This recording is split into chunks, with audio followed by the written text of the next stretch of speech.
One thing you do good at is networking. The reason I suck at it is because it's hard work. Networking's really brought me a lot of business over the years. And then I also do networking to learn, right? I'm not just there sometimes to get business. I started out in my career doing cold calls. If you can cold call, you can be successful because no one's willing to do it. The most rewarding thing is giving my friends, my family, the best possible interest rates I can get. This is a game. If you can figure out the game and depreciate your assets, depreciate your real estate to lower your taxable income, save crazy amounts of money. What were some of the biggest challenges you faced early? The challenge is you got to set everything up. I was at a bank running their mortgage division, and then all of a sudden they're like, guys, we're going to shut down our mortgage division.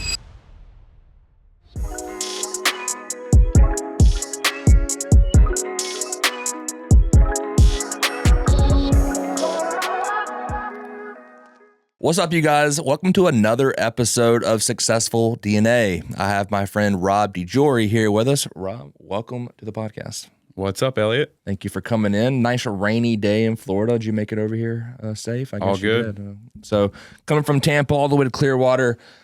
Exciting news. By the time this episode will be released in about a month, we will have gone live with B&B Lending. Right. So B&B Lending is obviously going to be a mortgage company that is focused on doing loans for short-term rental investors. We'll do loans for any investor, primary residences, and any type of loan out there. But primarily, we're going to focus on, what we are good at is the short-term rental space. And Rob's going to take that over. Rob's going to be the CEO of B&B Lending. We are super, super pumped about the potential that B&B Lending has.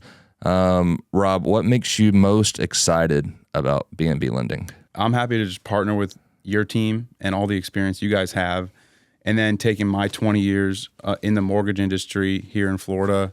I'm also a personal investor myself. I have a bunch of rental properties, so I'm excited to bring that to your clients, right, and give them my expertise, good pricing, and get them closed on time. That's cool. So let's dig into that a little bit. Your journey the past 20 years, let's start right now. You own and operate Bolt Lending. Mm-hmm. Let's go before that, kind of, from when you started to then branching out and doing Bolt Lending and kind of that story there. Yeah, so right out of college, I got recruited by a mortgage company. That was my first job and never looked back. There were some ups and downs here in the Tampa Bay market. 2007, the crash happened. I stuck with it, kept my head in the game, kept always building relationships and my client base. Worked for big banks, Chase, worked for big mortgage companies, Guild Mortgage, Freedom Mortgage. And I just realized at the end of the day that I could break off on my own and provide much better service and pricing to my clients if I just did it on my own as a broker. And so that's what brought me to Bolt Lending. Is I partner with a great brokerage out of Brooklyn, New York, who lets me run my mini business here in Tampa. And I just provide really great service, good pricing, and that's how it happened. Cool, man. And where did we first meet? I think I can't remember. At Emberd at a happy hour with Gordy. Oh yeah, did I just DM you? I think I did. Yeah. I was like, hey man, we're having this event, come. Yeah, or cool. Gordy might have said, hey, my buddy, we grew up together. Okay, cool. And I don't know how you guys know each other, but yeah. Yeah, we managed one of his or two of his properties. Cool. So that's how we met. Mm-hmm. Cool. He was actually on the podcast. Awesome. Talking about Gordy Gronkowski. That episode will be released too. So what, one thing you do good at, and which is the whole reason that we're starting B&B Lending, is I feel I suck at this. I feel like you do a good job, is networking. The reason I suck at it is because it's hard work. Mm-hmm. It is hard work because day in, day out, you do, golly, you probably do 15, 20 networking events a month? Definitely, yeah. And so at least. And so December, we did our yacht party event for our company and clients and invited you, and you came. You probably were sitting there on the yacht like, what the heck am I doing here, right? But now networking is the long game. Yeah. And sometimes it doesn't, nothing ever comes of it. So that's what sucks, right? But what come out of this relationship is, you always showed up, which I appreciated. Yeah. You had no reason to show up, hopefully get business one day, sure. right? And that was never guaranteed. But now we're going to start B&B Lending, which, should easily do $100 million in loans over the first 12 months. Yeah. If not, that'd probably be a conservative goal. So let's dig into that a little bit. The whole point, networking. I think that's been, and you would probably agree, a big successful point to your journey and to your success. Why do you do what you do in networking? How's it worked out? How can a listener do a better job at networking? Yeah, thanks for noticing that. I've always been a personal person. I like hanging out with people. I love meeting new people, telling people what I do. And I started out in my career doing cold calls, right? They would put numbers in a dialer and you would call people to refinance. Sometimes 6 to 8 p.m. was power hour and you would just dial for dollars. And I don't know, after a few years of doing that in my career, it was a great experience. Everyone should cold call at some point, but you want to build a referral-based business. And that's what I've realized early on was that's what I needed to do to be successful, here in my local market, not buying leads, not, like I said, doing cold calls. So I don't know, you just figure out the events that are coming up. You tend to, once you go to a few, then you start to see people you see at other events. So it's a little more comfortable. Once you start going to a lot of them, you're going to always know someone there, even if you go to an event where you don't think you know anyone. So networking's really brought me a lot of business over the years. Currently, today, I participate in a BNI group. That's, I don't even know the acronym anymore. I've been in it so long. I've been in it like 10 years now, maybe more, but that's a very structured networking group in the mornings. So I like morning networking because usually not drinking, usually get it done by 9 a.m. And we track each other's referrals. And then I also do networking to learn, right? I'm not just there sometimes to get business. I go to these, the RIA events. I don't know if you guys promote any of those, but Real Estate Investors Association groups. I've been doing that for a few years and I've learned a lot of different strategies for real estate investing, commercial lending, commercial real estate investing. So yeah, that's why I network, to learn and to meet new people. Yeah, we're actually going to be investing heavily into networking and networking groups. I don't want to jinx it, but we are in the final contract negotiations to getting the whole 4th floor at the station house. So, one thing we worked into the agreement was one Thursday a month we can host a free event. And so we're just going to invite anybody and everybody, try and bring in some, very, very well-known speakers or athletes or celebrities in the Tampa area to get, but we did the one event that we're talking about earlier, the M-Bird, last March, it was like a year ago. Like 250 people showed up. And then the yacht event, I know we could only allow 150 people, but we, booked that out. And so would love my kind of vision of that is to do a highly exclusive, 250 people a month, invite only, wherever. I don't even know how many people can fit up there. But it's huge, man. It's just hard work, though. Like, it is. Especially, now that I have the kids, it's like, I want to be there for bed and bath, or a bath and bed. I don't want to, look my kid in the eye and be like, hey, man, so, what y'all to come for you and Lisa one day. If y'all, I don't even know if y'all want kids, but if y'all do, that'll be a little tougher. But one thing I want to hit on that you mentioned, a key, if you can cold call, you can be successful. Right. I think that is because no one's willing to do it. It's funny, I still, even in my position, I still cold call all the time. Once a week we have a meeting internally with our biz dev team on the property management side. Like, hey, we had, here's a contract I had where like they were about to sign and they just ghosted me. So I'll call them up, it's like, it is fun. Yeah. Cause like gets the adrenaline going a little bit. And actually Friday, I was 4 for 4 and getting them on the phone, at least getting the conversation started, again. Did they sign on the phone? No. Sure. But at least got the conversation started again. And like one of them's a 8-bedroom mansion on Lake Blue Ridge in Blue Ridge, Georgia. So that would be sick, a $250,000+ revenue property. So cool, man. Well, moving on, like what were some of the biggest challenges like you faced in the early days, and like how'd you overcome them with the podcast being successful DNA, more on the side of like, you internally, not maybe like, and then we can kind of get into the details after that. Well, like I said, I started out in mortgage, and then 2007-08 happened, and the real estate market here in Tampa, Florida really took a big hit. So I was at a bank running their mortgage division. There was 2 loan officers. I was the Tampa guy. He was the St. Pete guy. And then all of a sudden they're like, guys, we're going to shut down our mortgage division. And there's not many other mortgage jobs. So I had to decide, was I going to change careers, or was I going to try and stay in banking and just wait it out? And so that was a challenge. And I decided to just stay with it. And I had to take like a teller assistant manager role inside the bank branch. And I did that for 2.5 years while the market kind of recovered.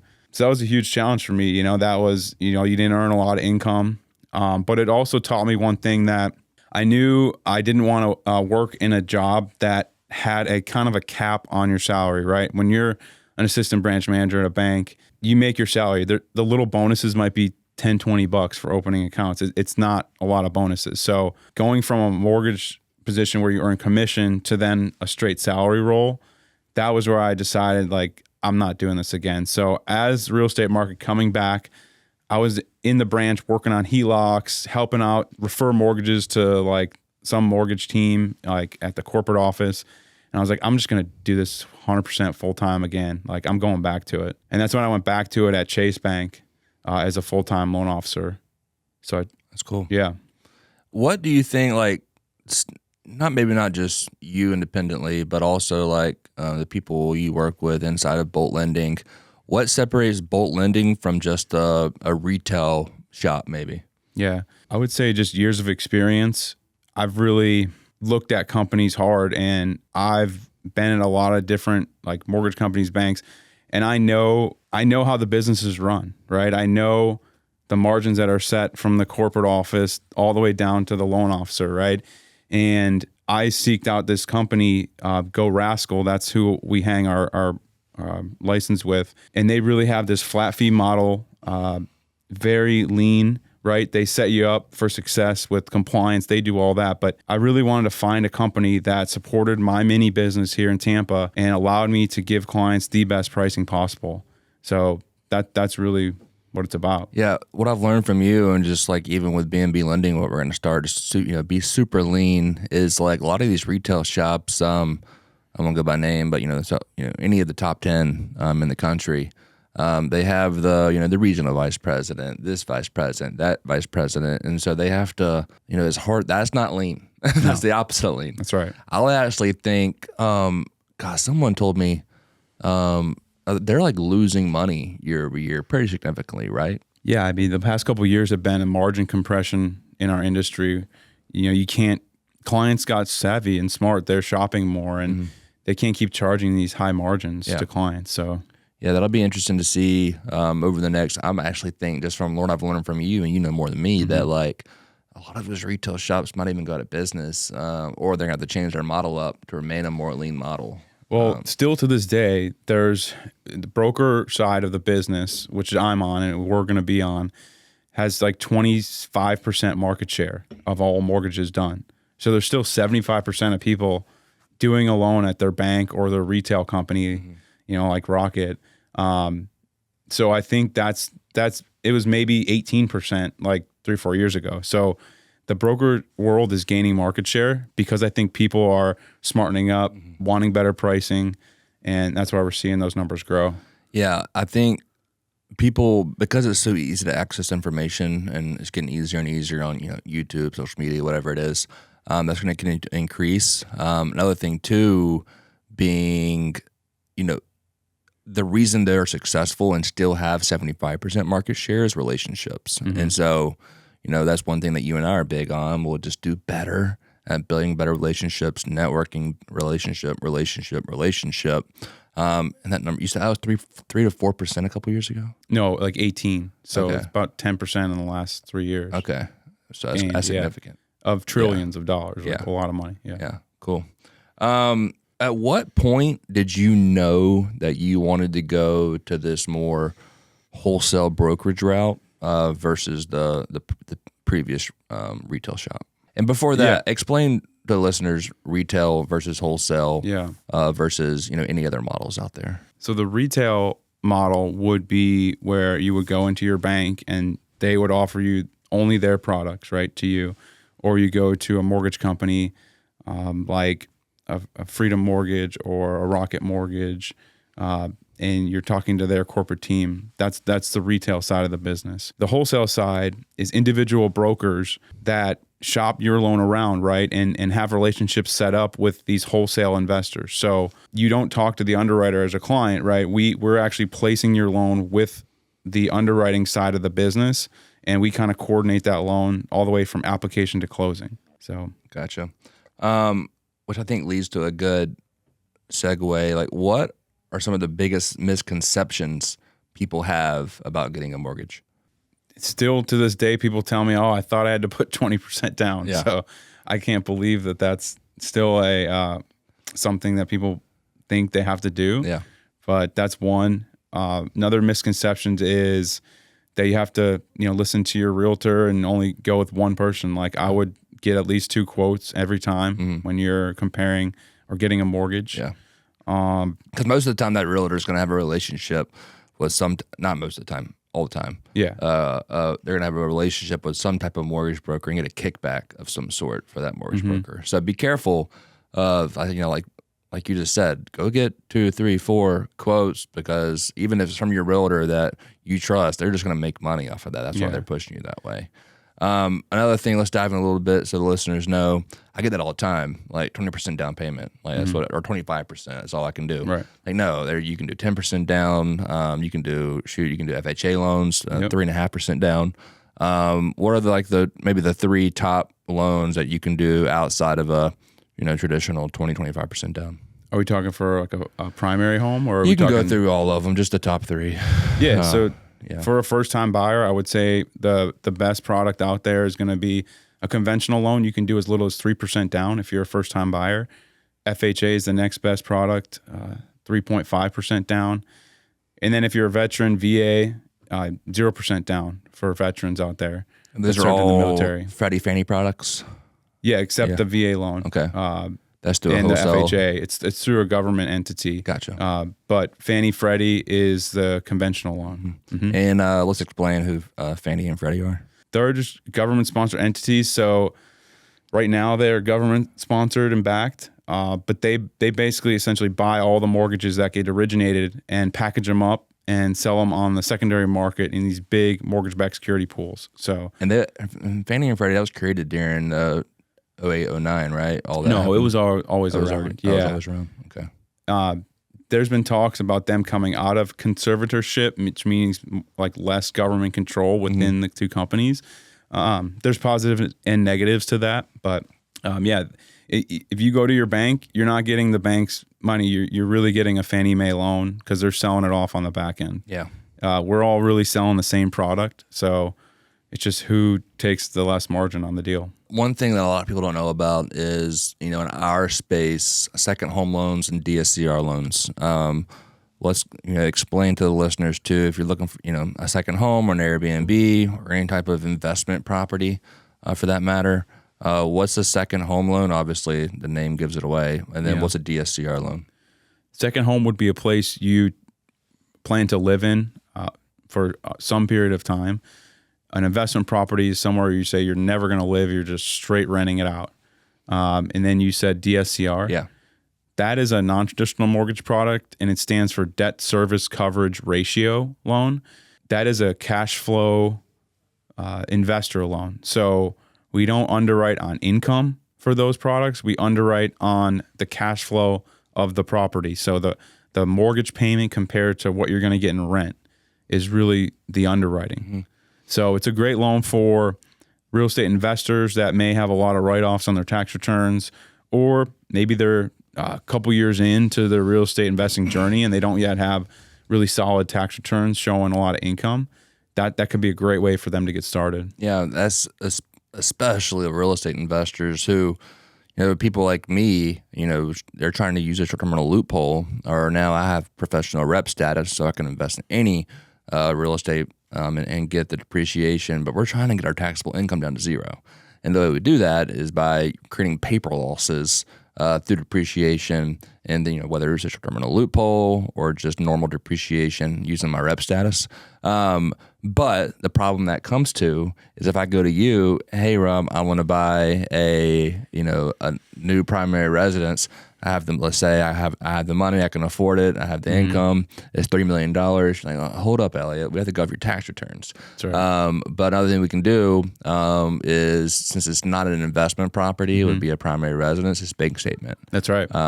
So that's what I've done in the past a lot because I made good money, but I also create a lot of paper losses so that I invested into real estate versus giving it to Uncle Sam. And but bank statement's important too. That's a great product. Yeah. That's a bank statement loan. Yeah. So we derive income from the deposits in 12 months of your bank statements. Yeah. Yep. And so it doesn't matter if, from a tax return perspective, the traditional way, and like if someone goes to their bank and like the retail, just like whatever it may be, chances are they don't even offer a bank statement loan. No bank statement, no DSCR. Yeah. So that's really important. And if this is a game, right? This is all a game. If you can figure out the game and depreciate your assets, depreciate your real estate to lower your taxable income, you're going to save money, in way, crazy amounts of money that you can just continue to invest into real estate and not pay in taxes. Come 1,000% legal as well. So that's what's cool. Interest rates as of today, March 10th, look like they might be trending down. They are. What do you see? I know it's hard, and it's the question you always get, right? Over the rest of this year when it comes to interest rates. Well, it's doing the opposite of what I thought they would do. Yeah. So far in the beginning of the year, with the new administration coming in, maybe inflation will go up, right? With some of the tariffs and things. But what we're seeing is people, I guess, wanting less risk in the stock market and putting more money into bonds. And I think that's what's helping interest rates. So people are putting their money in more safer investments, and that's driving mortgage rates down. Does Trump have any say in interest rates? I don't believe so. Yeah. No. The actions he does could affect them, but the Treasury Secretary, Jerome Powell, he has specifically stated that he has no effect. He cannot tell him what to do, or the federal committee of lowering the Fed funds rate. Yeah, I bet they're trying to.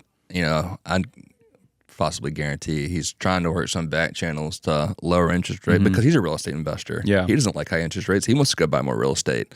Probably one of the biggest reasons that he didn't want to even release his tax returns, whatever that was because he does exactly what we're talking about. He legally does it, but it would still upset people when they see how much money he makes, but then doesn't pay money, or maybe pays a little bit. Definitely not the traditional amounts of what he should, because he depreciates full-time rep status, and maybe not anymore, but in the past has been, and his companies are, and his employee, and his family is probably, and can just write off and depreciate all those assets and not pay taxes. That will make people mad. What are the most common mistakes that you see borrowers make in let's say the past 6 months? I would say just make sure everything's paid on time. One late on a credit card can drive your score down 60 points, 80 points. And it just so happens people tend to do this like right before they're going to get a mortgage. I see, just set up auto pays on everything, minimum payments on your credit cards, make sure that always gets paid. So late payments kill. The other thing too is I would say don't pay down a ton of debt before talking with your loan officer or mortgage broker, because maybe you didn't need to pay off all that debt and you could have rather used that money for a down payment, right? So I see a lot of people try and coach themselves on like, oh, I got to pay this off first to help my credit, but it would have been better if they just left it in their savings. Yeah.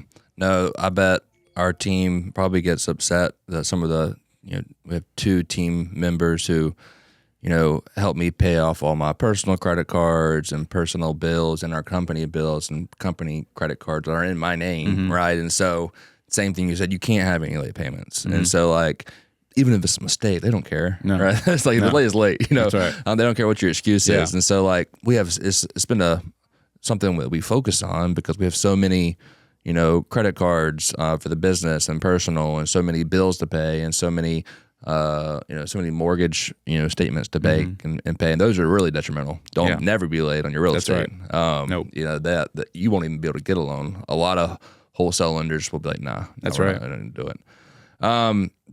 What's been the most rewarding part of building Bolt? And at the same time, what's been the biggest challenge?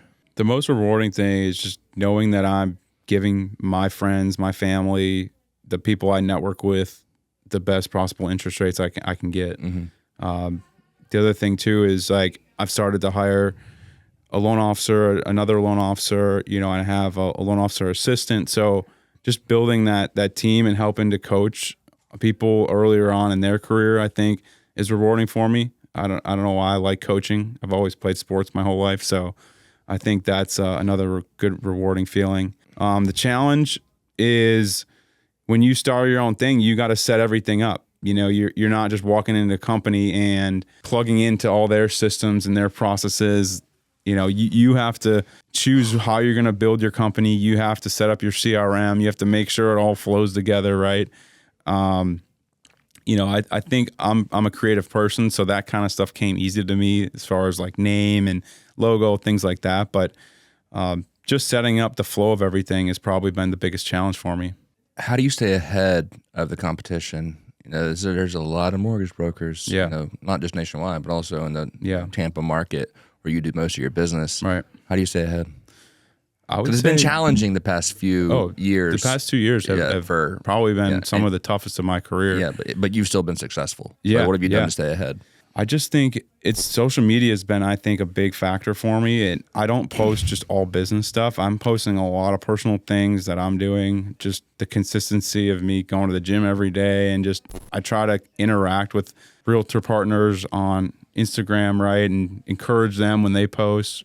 And I think just building that kind of camaraderie and that group, we're partners, we're getting through this together, just encouraging them, I think has really kind of set me apart. The other thing is just, I think people now know that brokers do have the best pricing. So that's also helped me to win business, right? Yeah. Any deal that gets referred to me, I'm usually winning. I'm beating out the competition. So, and then how do you balance you don't know what the other company is pricing, what they're pricing at, their interest rate, points, whatever it may be. Right. So what are you doing in the back of your head to price correctly? With the experience I've had in other mortgage companies, I kind of know where margins are for most companies. And I know that if I price under it, I'm going to probably look better to that client. Yeah. Other thing I ask clients, hey, can you provide me with your quote? I'd like to see what they're offering you. Sometimes it's not even a legit quote. The loan officer at that bank just emailed them pricing, and it could be from 3 weeks ago, right? And pricing changed. So you got to make sure that you're comparing apples to apples when you're reviewing quotes. What's a legit quote? I would say that it's in writing, right? It's on a loan estimate or a closing cost worksheet. That way I can see the interest rate, the points, the cash to close. Those are the three things I'm looking at to determine if it's a real quote or not. Gotcha. Your business and just the industry in general, this makes me glad I'm not running the show like you are. It's very demanding at all times of day. Yeah. Where not many people are calling me on a Sunday at 3:00, so I can spend time with my kids and my wife. That's not the case in realtors and mortgage brokers. Right. People give crap to realtors all the time about the 3%, 2.5%, whatever it is. They earn that money. Yeah, because for sure. Especially I would say on the buy side, if you're not, we're getting into the weeds here, but on the buy side, especially if you're not, don't have a lot of experience in buying properties, because they'll go drive around to 20 homes and then that buyer you know what, we don't want to buy anymore. They just there's so many of that. And the same thing for you, right?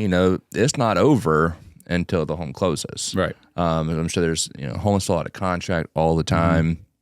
So what are you doing personally throughout the week to take care of yourself? I know a lot of the things you do, but tell it to listeners to take care of your mind, your body, and to stay strong throughout the week. For sure. I mean, you have to be fresh. You can't feel tired I think the biggest thing that helped me was being consistent at the gym and getting everything done in the morning, because my day at 4, 5, 6 can get just super hectic. I can get a bunch of new calls in, needing a quick pre-approval, right, or needing an answer before the end of the day. So I think the most important thing is getting your morning right and dedicating that time to yourself, whether that's from 5 a.m., 6 a.m., but get into work at 9 and get all that stuff done beforehand. I don't really go out to lunch. I eat my lunch at my desk, so that saves time too, makes me more efficient. The other thing is I kind of scale back on drinking. That also helps me be clear and mentally focused for the day and be motivated, right, to go out there and find new business. So that's I think it's important too, like on who you marry. Where like Lisa has the same kind of mindset that you. I mean, is it still 6-7 days a week? Yeah, yeah. But at one point, like I was going by myself, right, and then I think she started to evolve, and she's been great. Like we've been doing it consistent, me and her, for probably 7-8 years now. Yeah. And it really helps having a partner to do it with. Yeah. So it's so hard for us because our kids freaking wake up, man, at the crack of dawn, 5:30. Yeah. But what's been great is I've built enough consistency in home team and our collective of businesses that I block my calendar from 9 to 11, which is good because the nanny comes at 9. So I have some freedom now to finally breathe. Yeah. And what's been great is not only can our collective of businesses run without me, they can grow without me. And so, I've been really probably the past few months now, at least getting 3 to 4 days in during the week. And then nap time, weekends has been good. Nice. Sutton still naps from about 12 to 1:30. And so sneak one in there on Saturdays and Sundays. Yeah, that's it's been huge for me too. What else besides working out to stay sharp and just keep your body strong and mind? I think getting yourself some type of like mental coaching or meditation. I participated in a mortgage coaching group that was very industry specific for 5-6 years, and that really helped me build my career. Once I got back into mortgages after that, stint as at the bank branch, but that really helped me to structure my day. And I feel like you have to have a daily, weekly plan. You have to have goals in any business. But that's really, I think, where I've seen my career next level or level up is when I had that structured plan and that coaching. Yeah. I'm a big believer in like coaching and masterminds. Our mastermind costs us I think it's like $70K a year to get in. If you want to do a mastermind, I would find an in-person mastermind first, and then be careful because not all masterminds are the same. But it's been huge for us. Just the people that we meet in that event, is just our return on investment stupid. Like I bet it's a 10x plus off of that, just out of the people we meet. If you could go back the past 20 years, what maybe 2 or 3 things you had done different, the biggest mistakes you made, and then what would you done different? I probably would have got into coaching sooner. I think I didn't do it till 10 years into my career, and I probably could have made a lot more money back in the day. Yeah. I probably would have also just become a broker and just brokered and built my business kind of from day one. What else looking back? I would have bought a bunch of properties that I didn't, that I said, man, I should have bought that one kind of thing. I never met a real estate investor that says I would have shot I brought less properties. Yeah, exactly. But I've been happy and very, very happy with the properties I did buy here in Tampa. I got a bunch of long-term rentals and they've done really well. So yeah, I mean, I'm a big believer in real estate, especially Pinellas County, because it's on a peninsula. There's no room to build. Yeah. Right. And there's a huge demand to come here, not just for vacations and people that want to go on trips, but also people fleeing here from the northern parts of the country as primary residences. The appreciation has been stupid. Now it's been stupid from across the country, but especially down here. And I think it's only going to increase in the county because of what I just said, that there's nowhere to build. And I mean, golly, we're going to sell our primary residence for close to 900. We bought it for 540 2 years ago. No, 3 years ago. Wow. It'll be 3 years ago it'll be 4 years this October. So, 3.5 years ago. What is the best piece of advice you've received? I think there's if you can hustle and if you can network, and you're looking for a career change, especially if you already have a network built in a real estate network built in a larger market like Tampa, and it's very easy to become a loan officer. You go get a license and you're pretty much good to go. What's some advice you would give to someone who might be looking for a career change and they have relationships in the real estate business, in the real estate industry, to become a loan officer and become a successful one? I guess looking back, like, biggest advice would be just eliminating like inactivity. Like, you have to take action on things. Like, if you have that gut feeling like, man, I want to switch careers, I want to become a mortgage broker or a loan officer, like, you got to just do it, and I think taking action in all parts of the business, are very important. Even in real estate investing, I go to these RIA groups, these real estate investor groups, and I see the same people there for the past 4 or 5 years that still haven't bought a property. Yeah. And it's like, you just have to trust your gut and go for it. Even if you're inexperienced, maybe you lose money on the first deal, you gained a lot of great experience, and it was great learning, and it'll help you in the future, even if it was a losing investment. It's funny you say that. A lot of people ask me all the time, like, how have we been so successful in a short amount of time? Less than, this August will be 3 full years, or less than 3 years. We've built multiple businesses. B&B Lending will be our 8th business, and it'll be another $100 million business. And I think what you just said is action and execution. The whole Navy SEAL adage of execute, execute, execute. Like, everybody has good ideas, right? Anybody can come up with a good idea, come up with a cool business in their head, but not many people are willing to, take the risk to put it together. It's a pretty low risk for us to build a mortgage company, but typically when I first started all this, I left a $500,000 sales position, pretty consistent for the next 10 years, to start this. That could have been a bad idea, right? To leave that, because it's a pretty easy job, but I was tired. I wanted something on my own. And so I left that to start this, and obviously it's gone way crazier and better than I could imagine.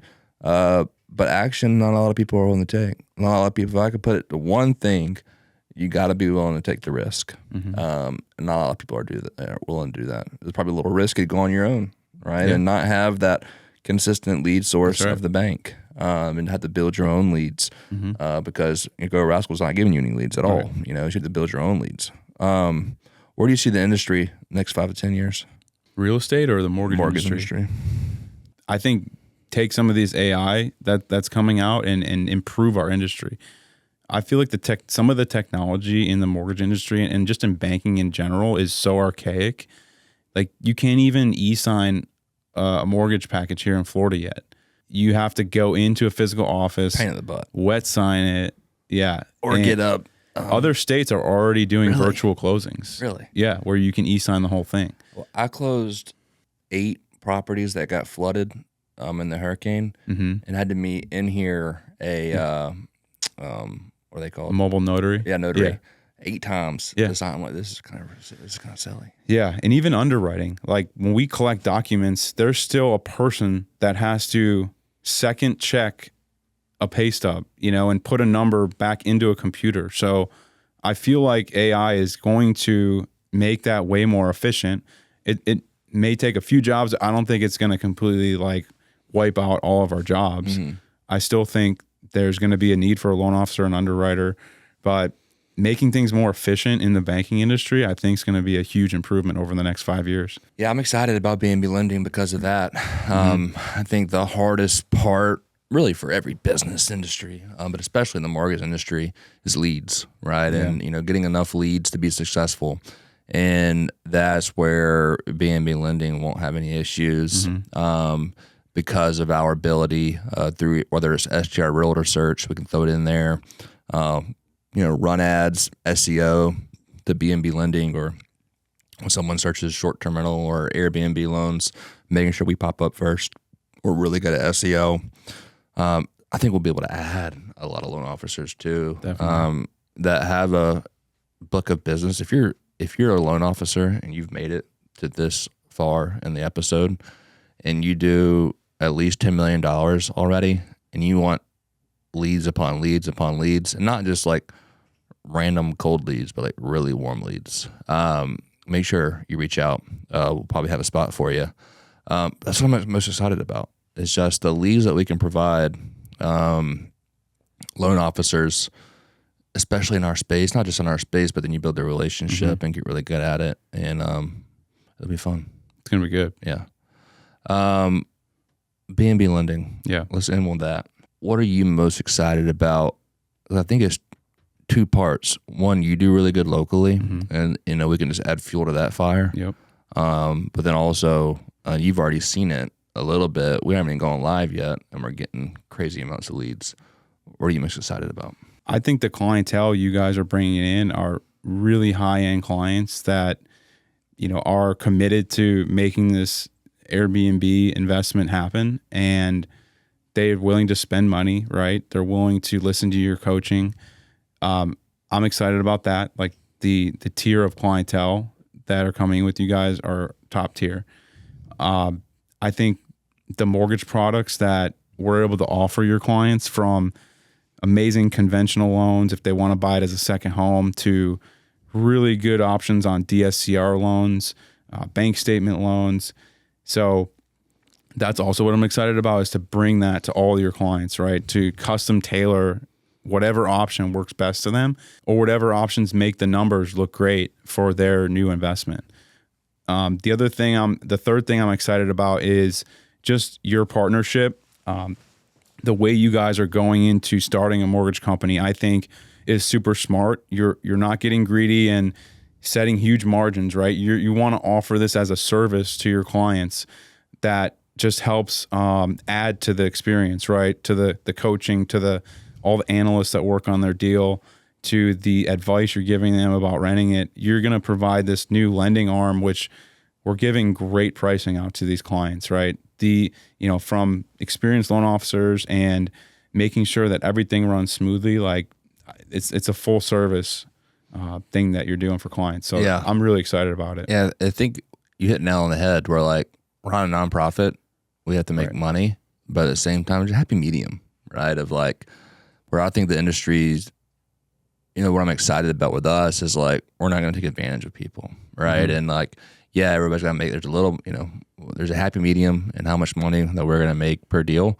But there's so many people that are just like screwing people over almost in terms of their pricing and high interest rates and outrageous points that they're collecting up front. It's interesting. A lot of people were like, we're kind of getting into like, okay, this is our 9th business in this industry, or at least a real estate industry. And like a lot of people would say like, hey, do 1, maybe 2 businesses and get really good at that and focus on that, which I think is just like short-sighted and not thinking. I actually disagree with that. Now, by all means, should I be the one that is running 9 companies? And like, that's impossible, right? But I think there's 2 things we do. One, we invest heavily in the leadership training of our team.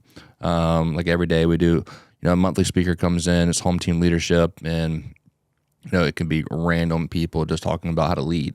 Where we build leaders inside the company. And I think is unique about our company is like, there's nobody that's really ever going to be, a cap to at least their title and their growth in the company. As we grow more and more companies, we're going to need people to be the CEOs of this company. For example, B&B lending, a little different because you didn't come from within inside the company, but those were relationship based, and we're going to sort of kind of combine the 2 companies together, Bolt and B&B, and grow it. And it's going to be fun. Anything else you want to add, man? No. That was fun. Yeah. Cool. Thanks for having me. Yeah. Well, I hope you guys enjoyed it. Where can people find more about you? Instagram? Instagram would be great. At Mortgage Rob. At Mortgage Rob. Yeah. What I like about it, you pretty much every day now you're doing the mortgage rate drops in the morning with your workout in the background. Give them some good information. Kind of combine the two worlds, right? I've enjoyed that, man. Yeah. Cool. Well, thanks for coming, bro. Thank you. You're the man.